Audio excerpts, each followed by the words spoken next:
Bonjour tout le monde, j'espère que vous allez bien. On se retrouve aujourd'hui dans une vidéo très particulière.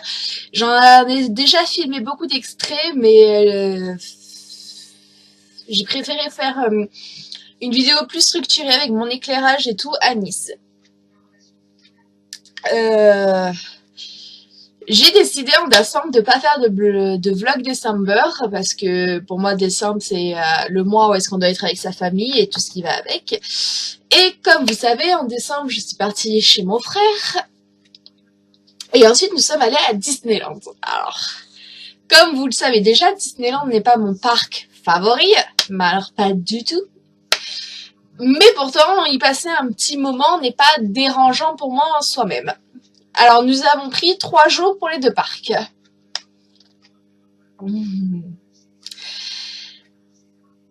Première journée.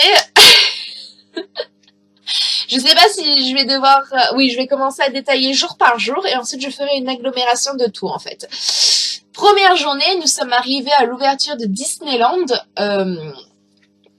Parce qu'on avait Eros et donc il faut y aller plus ou moins tôt pour espérer avoir une place dans le chenil parce que nous n'avons pas le droit de...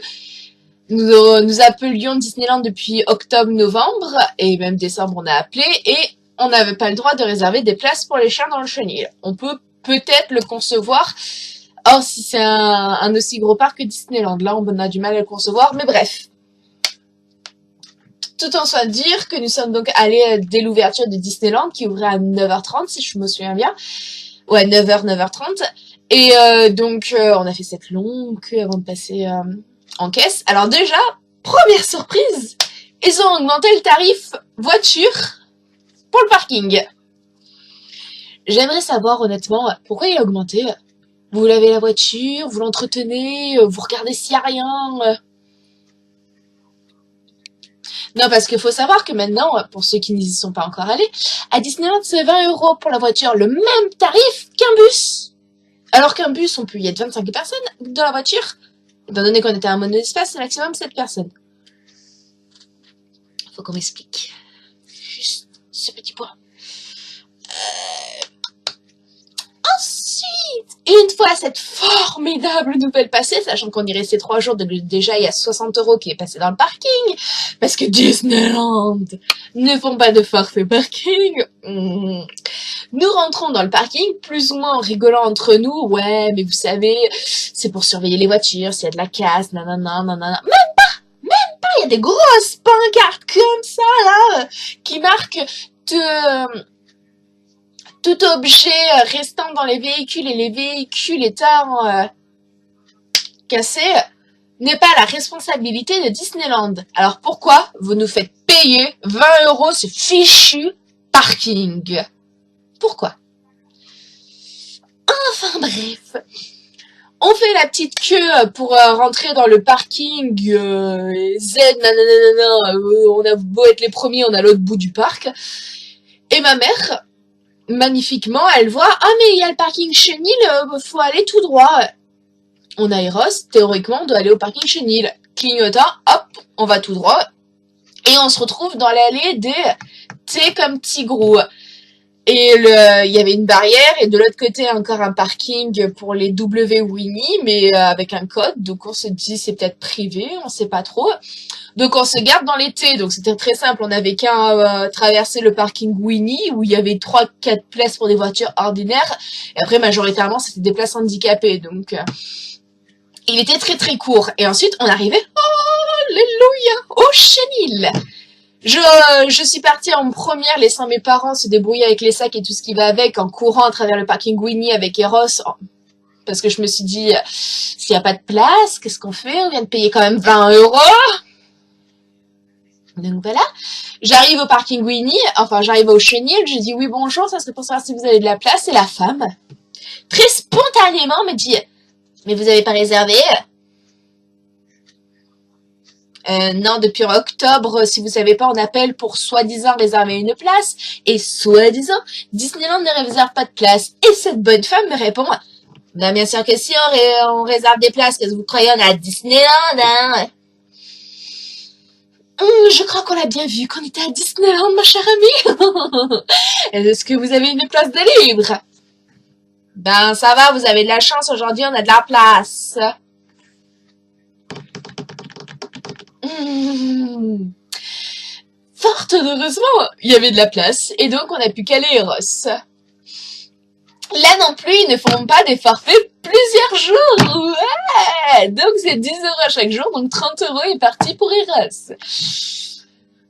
Sachant que si, je vais vous le dire entre vous et moi parce que je l'ai appris, parce que à force de retourner au chenil pour faire des balades à Eros, parce que Eros, même s'il n'a que 5 ans, sa vessie est quand même entamée, dirait-on, donc je lui fais quand même souvent des balades. La femme, à force de me voir, m'a dit, mais vous savez, si vous déposez votre chien, la journée est gratuite.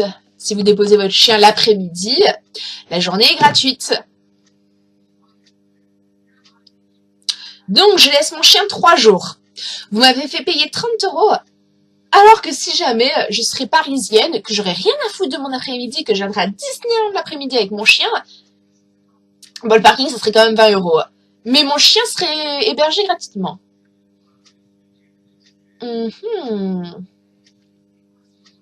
Comment dire qu'on n'est pas un peu énervé à ce niveau-là? Enfin bref, c'est toujours la première journée, je tiens à le préciser. On fait des petites attractions et tout, on fait la maison de l'horreur. Ils ont dû oublier de payer l'électricité, honnêtement. Entre vous et moi. Non, parce que la maison de l'horreur Disneyland, on le connaît depuis quasiment les tout débuts. Enfin, mes parents le connaissent depuis la première brique qui a été posée chez Disneyland.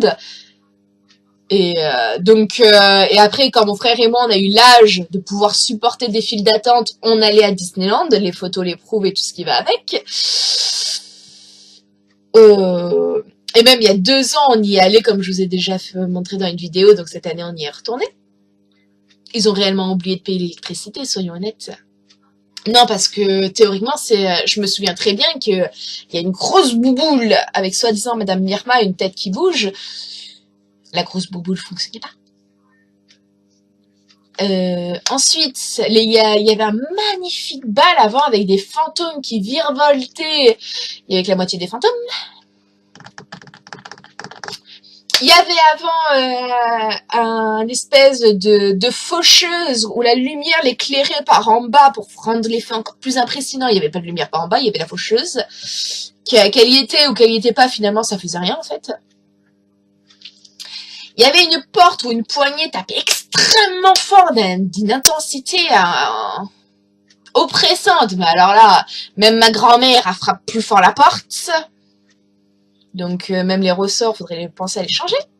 Donc on est sorti de cette très chère maison de l'horreur avec 1 heure d'attente, très joyeux.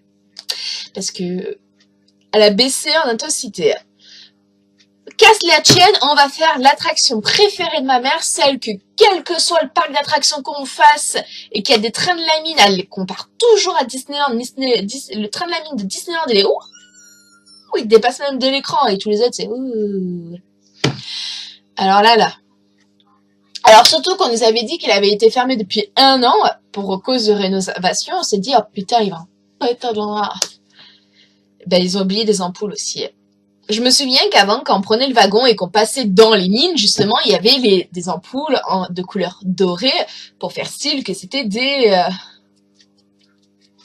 comment ça s'appelle? Bah, des pierres d'or. Mais alors là, t'es dans le noir total. Bientôt, tu sors ta lampe torche. On va où? Ils ont oublié de changer les ampoules des mines, en fait. Donc, c'est pas terrible. En fait... Ensuite, on est allé, quelles que soient les attractions qu'on avait fait la première journée, ils avaient oublié de changer les ampoules ou mettre l'électricité. Deuxième journée, on a commencé par Studio. Donc, Studio ouvre à 10 h. Dès 10 h, on a tracé chez Ratatouille pour faire Ratatouille. Alors, dès 10 h du matin, il y avait déjà 2 heures d'attente. On se laissait bien geler. Je dois l'avouer, on se laissait vraiment bien geler. On commence à rentrer dans le bâtiment de Ratatouille, là où est-ce qu'on est soi-disant sur les toits, on s'est dit, on va se réchauffer. Mais alors, pas du tout. Pas du tout. Il y avait niet. 0 chauffage dans ce foutu manège. On avait froid de l'extérieur, jusqu'à même quand on est rentré dans les souris pour faire tout le manège, avec leurs lunettes 3D, où franchement, ils devraient un petit peu contacter Futuroscope pour améliorer leur film, parce que moi, il m'en a donné la gerbe. on se les gelait. Mais zéro chauffage. Même les personnes qui travaillent à Disney, ils avaient encore les gants, là, l'écharpe comme ça et tout. Bonjour, souris numéro 3. Mais putain, mais mettez ce chauffage, quoi. C'est pas avec le prix qu'on paye de l'attraction que vous allez me dire que vous pouvez pas payer le chauffage. Après Ratatouille, bah, il était midi, on allait manger. Ça aussi, c'est une fortune, une ruine. Ouais, une ruine. Et je crois que ça fait déjà 10 minutes, donc je ferai l'autre partie dans une prochaine vidéo, donc la suite de la journée 2 et la journée 3, parce que j'ai encore beaucoup de choses à vous dire. J'espère que cette première partie de vidéo vous plaira. On se retrouve dans une prochaine vidéo après Ratatouille. Bis!